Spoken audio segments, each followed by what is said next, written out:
Laisse béton! Vous prévoyez des travaux de rénovation énergétique dans la maison à la campagne dans laquelle vous allez entamer une nouvelle tranche de votre vie et vous ne savez pas par où commencer ? Il est sans doute temps de considérer la réalisation d'un audit énergétique de votre maison, étape obligatoire dans certains projets de rénovation énergétique. L'audit énergétique, c'est justement le thème de ce nouvel épisode de Laisse béton, le deuxième de la série dédiée à la rénovation énergétique que je suis heureuse de produire en partenariat avec EFI, l'acteur numéro 1 de la rénovation énergétique en ligne. Mon invité s'appelle Regaïb et il est le spécialiste de l'audit énergétique chez EFI. Quant à moi, je suis Amélie Dag et vous souhaite la bienvenue dans ce podcast. Bonne écoute!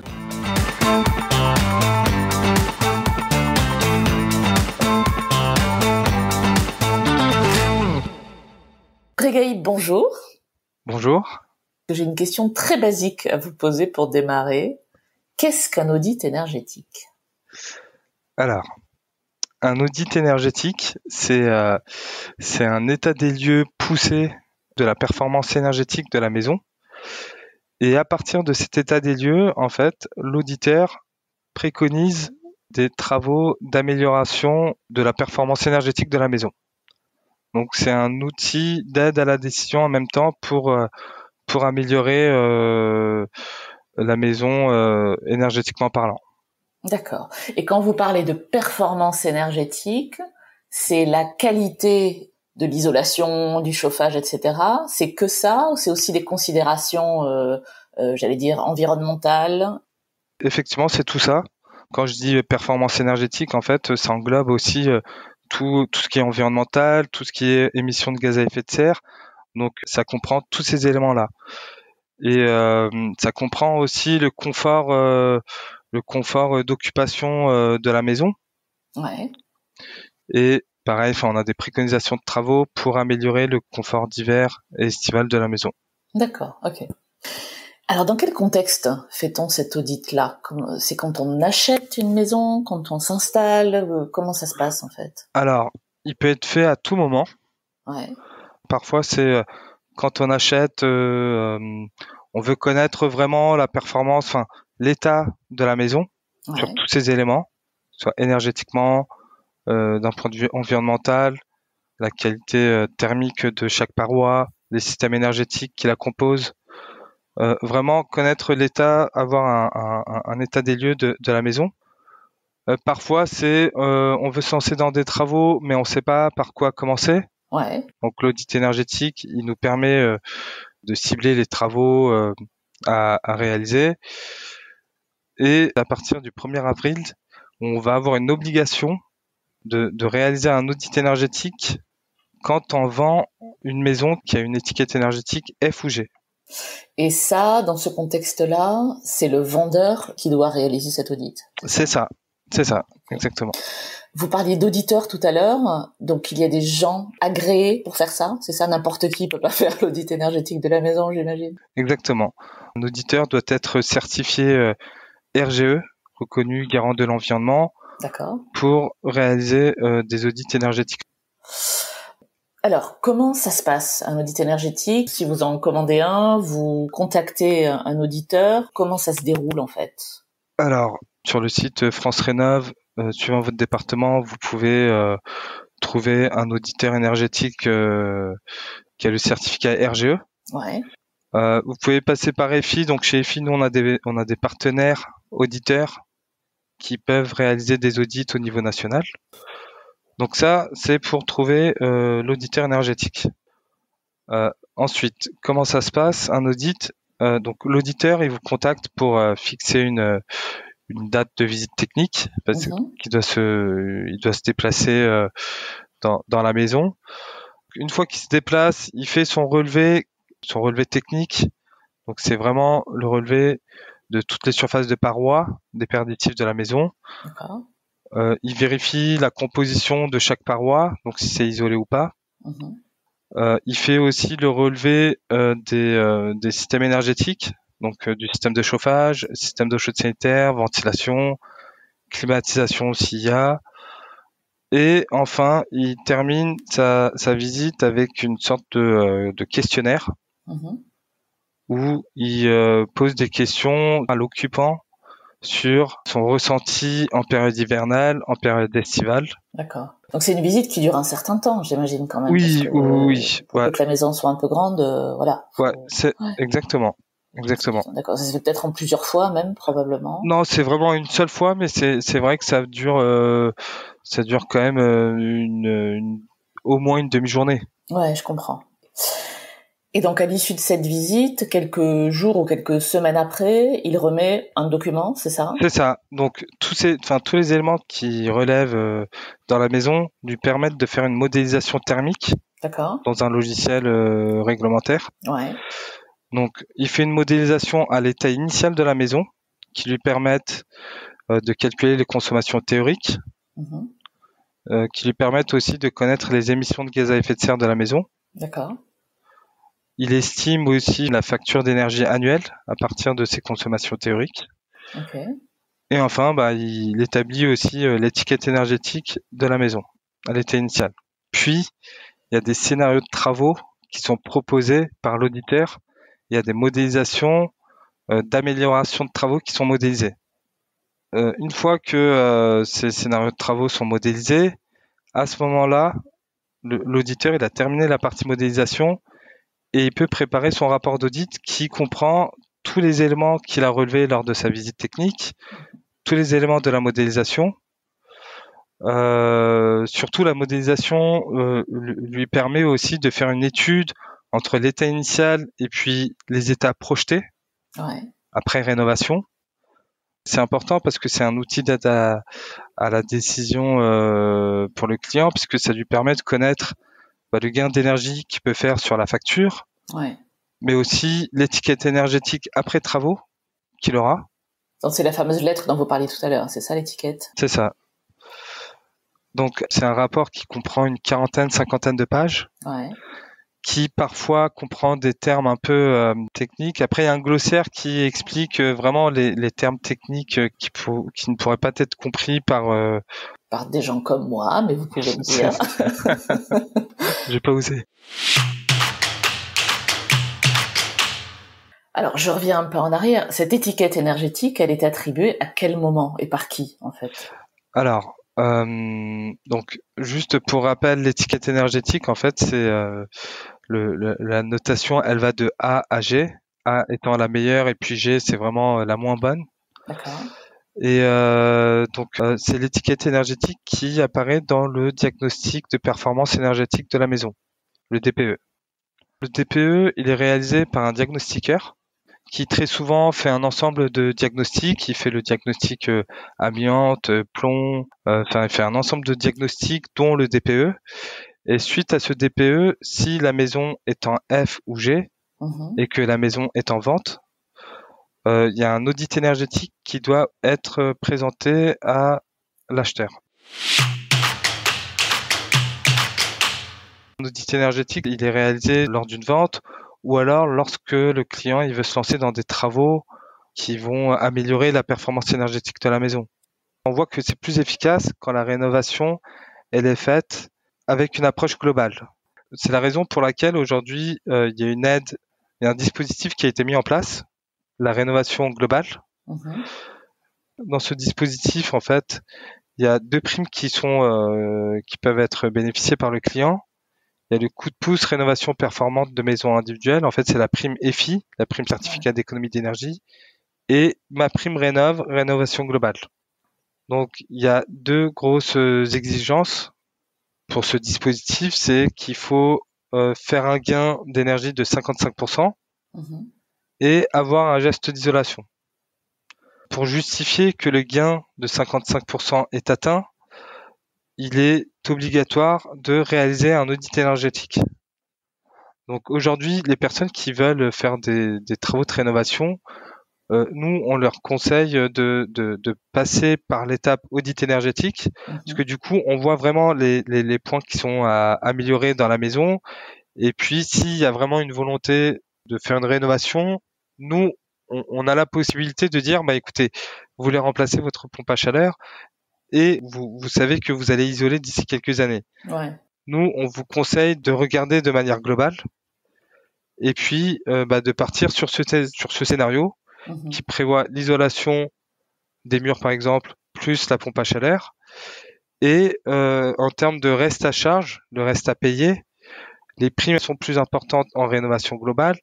Et en termes de reste à payer, vous avez le même reste à charge si vous passez par une rénovation globale. Combien ça coûte de faire cet audit-là? Est-ce que les tarifs sont normés? Comment ça marche? Alors, aujourd'hui, le prix d'un audit varie entre 800 et 1500 euros. Chez EFI, on offre l'audit énergétique si le client fait des travaux avec EFI sous les 6 mois. Je me replace dans la position d'un acheteur d'un bien, en général une maison, par exemple en milieu rural, puisque c'est ce qui nous intéresse dans ce podcast. J'ai des vues sur une maison qui me plaît, j'ai l'audit énergétique dans les mains qui est pas forcément encourageant, c'est-à-dire qu'il me dit bon, là, elle te plaît la maison, mais c'est une passoire thermique et voilà tout ce qu'il faut faire. Qu'est-ce que je fais? Je pars en courant ou comment ça se passe? Non. Une maison passoire thermique, certes, c'est une maison qui consomme beaucoup, très souvent. Certes, la maison, elle peut être en F ou G, elle peut être en catégorie maison passoire thermique. Aujourd'hui, on a des aides qui permettent de faire des travaux et d'améliorer la performance énergétique des maisons. D'accord. Donc, d'améliorer les étiquettes énergétiques. Okay. Donc c'est pas forcément une note inabordable à la fin à la fin des travaux. Quoi. C'est ça. Donc si j'ai un audit énergétique, donc je saurai les travaux à prioriser pour améliorer l'étiquette énergétique de ma maison et surtout payer moins sur la facture d'énergie. Et grâce à des entreprises comme EFI, je pourrais bénéficier de mes primes et surtout trouver les artisans qui pourraient réaliser ces travaux. Comment décririez-vous la mission d'EFI en général? Alors, EFI accompagne les clients pour bénéficier leurs primes d'aide liées à des travaux énergétiques. D'accord. Donc, EFI fait aussi des travaux de rénovation énergétique aujourd'hui. Ouais. Et aussi, on a un réseau de partenaires composé d'auditeurs, mais aussi et surtout d'entreprises, RGE, qu'on pourrait mettre en relation avec les clients qui souhaitent faire des travaux de rénovation énergétique. D'accord. Vous êtes présent dans toute la France, vous pouvez intervenir partout? Ouais. EFI travaille au niveau national. Ok.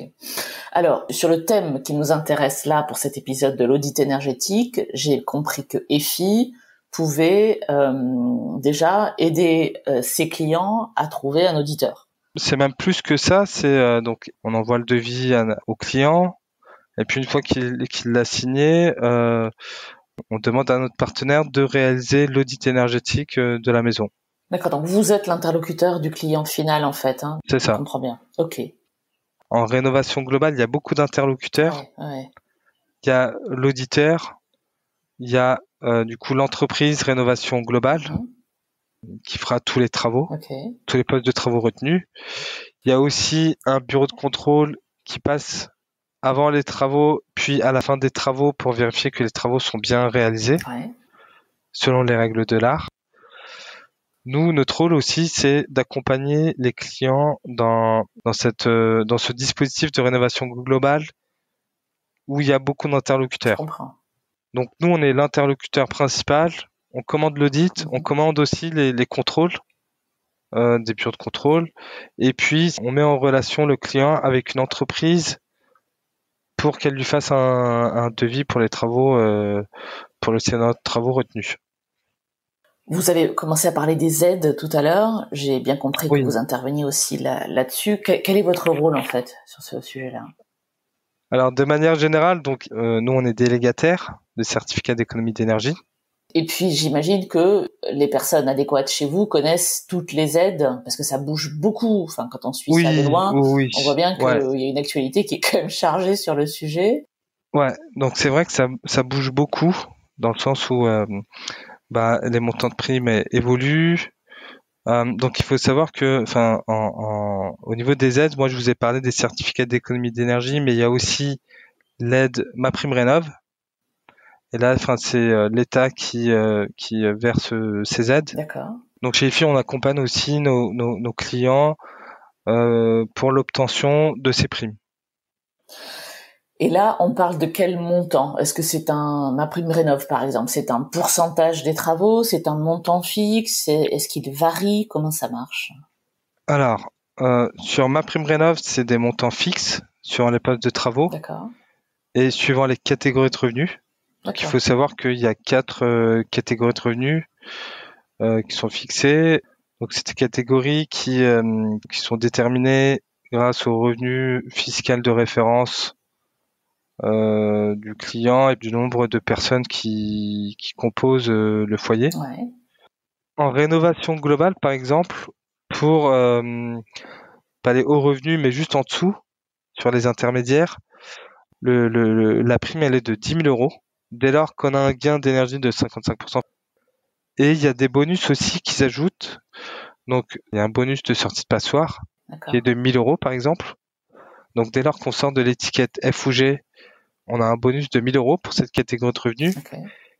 Et un autre bonus aussi qui peut s'ajouter dès lors qu'on atteint l'étiquette énergétique A ou B. Ouais, donc il faut bien connaître le système pour pouvoir cumuler les aides au bon moment, etc. Bon, en tout cas, j'imagine que vous, chez EFI, vous connaissez tout ça, vous savez quelle séquence il faut choisir pour avoir les aides au bon moment, etc. Exactement. Et alors, votre rôle à vous dans toute cette histoire, concrètement, qu'est-ce que vous faites chez EFI? Moi, je suis dans l'équipe, dans le service rénovation globale. Ouais. Donc aujourd'hui, la première étape d'une rénovation globale, c'est l'établissement d'un audit énergétique. D'accord. Donc nous, on les fait réaliser à nos partenaires. Une fois qu'on reçoit l'audit énergétique, moi, je vérifie si l'audit énergétique est conforme. Enfin, je vérifie qu'il n'y a pas de coquilles, que les scénarios de travaux modélisés semblent être corrects, conformes, cohérents par rapport à l'état de la maison. Et une fois que je considère qu'il est conforme, je calcule les primes d'aide que le client peut bénéficier pour chaque scénario de travaux. Il faut savoir qu'en général, dans un rapport d'audit énergétique, on a en général 3 scénarios de travaux qui sont modélisés. Le premier scénario, très souvent, c'est le scénario voulu par le client. Ouais. Le scénario 2, c'est le scénario qui est préconisé par l'auditeur. Et enfin, le scénario 3, donc c'est le scénario qui doit obligatoirement apparaître dans un rapport d'audit. C'est le scénario BBC, bâtiment basse consommation. C'est le scénario optimal, c'est ça, si je comprends bien? C'est ça, exactement. Donc on vient vraiment traiter tous les points, tous les postes déperditifs de la maison, donc mur, toiture, plancher bas, fenêtre, renouvellement d'air, système de chauffage, d'eau chaude sanitaire, enfin la totale. Ok. Dans l'audit énergétique, est-ce que j'ai bien compris que l'auditeur chiffrait les gains potentiels? Est-ce qu'il donne une fourchette de coûts aussi? Oui. Donc l'auditeur, il donne même une estimation de coût de travaux. Ouais, c'est ça. Pour chaque scénario de travaux. Mais très souvent, il s'appuie sur des prix moyens niveau national. Ouais, bien sûr, ouais. Il part sur, par exemple, je pense au remplacement des fenêtres, il part sur un prix moyen d'une fenêtre PVC en double vitrage. Donc dès lors que le client il souhaite remplacer ses fenêtres, mais par des modèles en bois par exemple, il sait très bien que l'estimation de coût de travaux de l'auditeur ne va pas réellement correspondre au devis qu'il obtiendra. Donc comme je vous disais, je calcule les primes d'aide et une fois que j'ai vérifié l'audit, j'ai calculé les primes pour chaque scénario de travaux. Aujourd'hui, on restitue l'audit énergétique au client par visio pour lui expliquer les résultats de son rapport d'audit et répondre à ses questions parce que un rapport d'audit, c'est un rapport d'une quarantaine de pages et ça peut être décourageant, j'imagine. c'est ça. Si on lit les trucs de travers, effectivement. C'est ça. Qu'est-ce que vous préférez dans votre métier, là, actuel, dans ce que vous faites aujourd'hui? Déjà, moi, je suis très Save Planet. Donc déjà, rien que permettre à des personnes de faire des gains d'énergie et du coup permettre aussi à la planète de réduire les émissions de gaz à effet de serre, c'est quelque chose de passionnant. Ouais. Et tous les jours, moi, c'est aussi une sorte de passion. Le fait de pouvoir accompagner les clients dans des travaux qui sont importants me donne du plaisir. En tant que potentiel client, pourquoi choisir EFI plutôt que quelqu'un d'autre? Ou plutôt que personne d'ailleurs? De manière générale, EFI accompagne les clients dans leurs travaux de rénovation énergétique depuis plusieurs années. Donc aujourd'hui, on a vraiment des process qui sont mis en place et on accompagne les clients en lui facilitant la tâche. D'accord. Il faut savoir qu'aujourd'hui, les démarches administratives sont un peu complexes. Ouais, je veux bien croire. Ouais. Et qu'une personne qui n'est pas dedans, c'est très difficile pour elle de faire la demande de prime sur MaPrimeRénov', de faire la demande de prime pour les certificats d'économie d'énergie, Ouais. de trouver le bon artisan qui travaille bien. Donc nous, on est dedans depuis très longtemps. On a des process qui sont mis en place et des process vraiment bien calés pour accompagner au mieux les clients. Mmh. Donc aujourd'hui, c'est ça notre force. Avant de s'engager dans une démarche avant tout d'audit énergétique, puisque c'est de ça dont on parle aujourd'hui, est-ce que, à part ne pas croire tout ce qu'on lit sur Internet sur le sujet, est-ce que vous avez des choses à partager avec votre expérience, des choses qu'il faut savoir? Alors, aujourd'hui, ce qui se passe, c'est que en rénovation globale, les primes d'aide, elles sont plus importantes. Donc, qui dit plus importante, certes, il y a des contrôles, mais malheureusement, il y a des abus. Ouais. Dans le sens où certains proposent de la rénovation globale avec beaucoup de travaux et promettent de faire des travaux à 1 euro, mais avec une multitude de postes de travaux.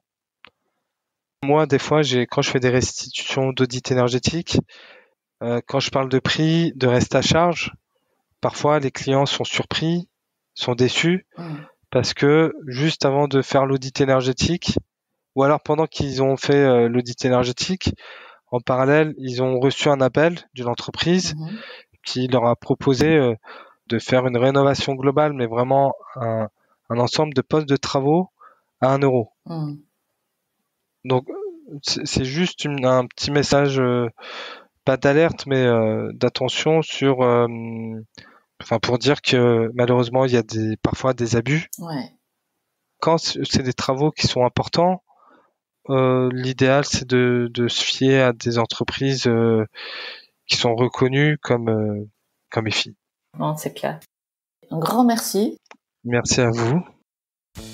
C'était Laisse Béton, le podcast qui aide les citadins à réaliser leurs rêves de vie au vert.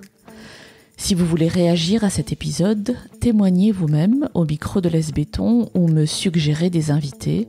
Écrivez-moi à amélie@laisse-béton.fr. Laisse Béton est également présent sur Instagram, Facebook, Twitter et LinkedIn. Si vous aimez ce podcast, abonnez-vous sur Apple Podcast, Google Podcast, Spotify ou Deezer. Décorez-le d'étoiles sur votre appli de podcast préféré et parlez-en autour de vous, c'est encore le meilleur moyen de le faire connaître. À très bientôt.